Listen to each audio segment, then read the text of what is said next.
Hello, friends, fiends, and fellow UBTubers, and welcome to episode 769 of the Daily Comic and Collectible. Today, the collectible of the day is the McFarlane Toys Marvel Comics Gold Label Autograph Series 1/10 scale statue of Storm Aurora Monroe with diorama base and backdrop. Jean Grey refuses an ascension to godhood at the expense of every living being on Earth, and a battle between Spider-Man, the X-Men, and the Nest survivors begin. However, the battle carries on too long, and the Nest survivors begin their impending deaths and stop the battle. This McFarlane Toys Gold Label series of Storm of the X-Men superhero team comes in the 1/10 scale of statues and features an intricate design with hand-painted deco. This Storm statue is one of the newest additions to my collection and was inspired by Marvel Tales, Volume 1, issue number 236, that features the X-Men with the Amazing Spider-Man. In fact, this amazing statue comes with an included collectible art card featuring the cover of Marvel Tales 236 on the front, and the back is officially autographed by Todd McFarlane himself. This Storm statue is inspired directly from the appearance on the cover of this issue and comes complete with a diorama base and connecting metal stand.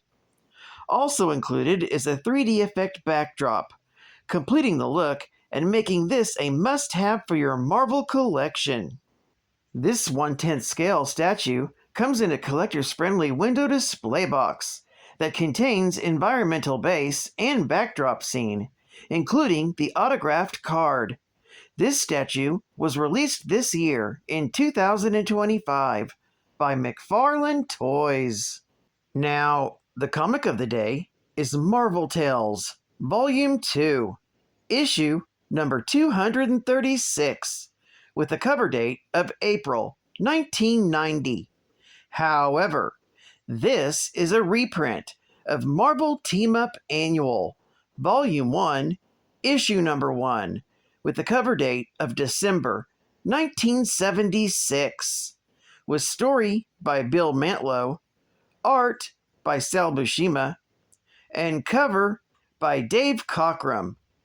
The updated Marvel Tales 1990 cover is by Todd McFarlane. This story is titled The Lord of Light and Darkness. The story opens with government agent Stephen Marchesi, who's come to the Nest, a secret government nuclear testing facility located in the Pahudi Mesa region of Nevada, where a team of scientists is working hard to try and find a solution to the world's dwindling energy resources by finding alternative energy sources. As they're testing out a new experimental form of radioactive energy dubbed the Nila Pile, a sudden earthquake disrupts the experiment, shattering the containment glass and causing an explosion, seemingly killing everyone at the facility, as it explodes in a massive nuclear explosion. The project was canceled by the government shortly thereafter. Months later, a Boeing 474 is flying over the Arizona desert on its way to the International Conference on Man-Made Mutation. Aboard the plane are noted scientists Sir Lionel, Dr. Fermezzi, Dr. Mishkin, and the outspoken Senator Turner. Turner is in a fury, not only because a Soviet Dr. Mishkin is aboard the plane, but also because accompanying Professor Charles Xavier are his students, who managed to get a free flight on Reed Richards' say-so. Professor Xavier defends his students' presence aboard the plane to all gathered there, including Peter Parker, who has been selected by Sir Lionel to cover the story for the Daily Bugle due to Parker's background as a physicist student. Things become very heated when Wolverine begins to pick a fight with the Senator. However, things get hairier when they fly through a dark cloud and suddenly they're attacked by the robots that once defended the nest. As the X-Men rush to fight off the robots, the professor orders Cyclops and Colossus to try and control the plane after the pilots are incapacitated. Recognizing some of Xavier's students as the X-Men, Peter slips away to change into Spider-Man and lend a helping hand. He almost has his identity blown when he forgets to lock the bathroom door, allowing Senator Turner to burst in when airsick. Spider-Man aids in fighting off the robots and creates a web parachute to slow down the plane so that Scott can land it. In trying to make sense of the situation, Dr. Mishkin pulls out a radiation detector and identifies that there's a lethal amount of radiation coming out of the blast crater where the robots appeared from. Spraying Spider-Man and the X-Men with anti-radiation spray to make them immune to the effects of the radiation, the Wallcrawler and the X-Men go in for a closer look. As they approach the crater, Professor X attempts to warn them of danger, but he's too weak, following recent ordeals to warn them fully of the danger. When Storm and Banshee fly in first, Spider-Man is concerned about whether they can face whatever might be waiting for them in the crater, which angers Wolverine enough to almost start a fight between the two. Before a fight breaks out, though, they're disrupted by an earthquake, and down below, Banshee and Storm are felled by some unseen hands. The X-Men on the surface are attacked by a being calling himself Yama Dharma. During the fight, Wolverine slashes Yama's chest open and is shocked to find a strange cosmos spinning around inside. Soon after, the X-Men and Spider-Man are all knocked out by Yama and his colleague Kali. With the X-Men and Spider-Man knocked out, they isolate the one they sensed, Jean Grey. It's then the X-Men and Spider-Man, except Jean, are all bound in a strange energy prison, while Jean is interrogated by the surviving members of the nest. The radioactive explosion having mutated them into higher beings. They've all taken on names of Hindu gods. The X-Men and Spider-Man manage to free themselves when Nightcrawler teleports out of the field that is holding him, creating a rift in the next one, and allowing each prisoner to escape. They learn of the nest's survivors' origins and that they need a massive amount of energy to continue their evolution into higher beings. This would, however, come at the cost of the planet Earth. They have sought out the Phoenix because they need 9 individuals, and she is the only being that they have found powerful enough to withstand the transformation. Jean refuses an ascension to godhood at the expense of every living being on Earth, and a battle between Spider-Man, the X-Men, and the Nest survivors begins.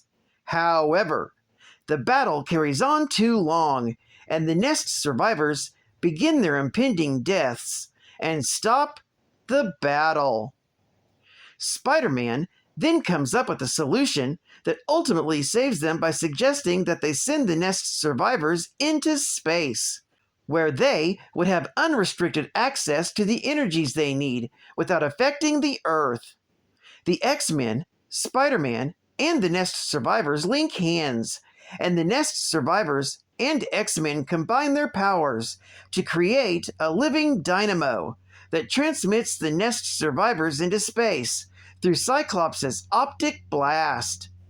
The end result transforms the Nest survivors into a new star and removes the lethal radiation from the blast crater, ending the threat in the process. With the battle over, Professor X contacts Spider-Man and the X-Men to congratulate them on a job well done. When Spider-Man expresses his concern that a plane load of people may have figured out his secret identity, the X-Men reassure him that the professor will alter their memories, so this encounter is forgotten. This story is continued in Marvel Tales, Volume 2, Issue number 237. Geek Fact. This original story is a key issue, featuring the first team-up of Spider-Man and the new X-Men team. It's also the first meeting of Wolverine and Spider-Man. Plus, it's the second appearance of Jean Grey as the Phoenix. It's also the first appearance of the Lords of Light and Darkness. Bonus Geek Fact. Peter Parker recognizes Professor X and Cyclops of the X-Men. He's met the X-Men on many occasions. The first time, chronologically, was in Untold Tales of Spider-Man, issue number 21, from May of 1997. In continuity, he saw the team in Marvel Team-Up, issue number 4, from September of 1972. State-of-the-art gaming! Acclaim presents Double Dragon. The Revenge. Ready. Fight. Now available with incredible 1 and 2-player head-to-head team action. It's a martial arts explosion! Now with 9 larger-than-life missions. Outrageous martial arts moves like the Cyclone Spin Kick. And believe it or not, the Arcade Smash is now playing on the Nintendo Entertainment System. Game over. Available now, only from Acclaim Entertainment. Masters of the game. And Iceman kisses me, Wiccan hugs me, I think they're okay. But if I don't get my Geek Fact credits, they ain't getting laid.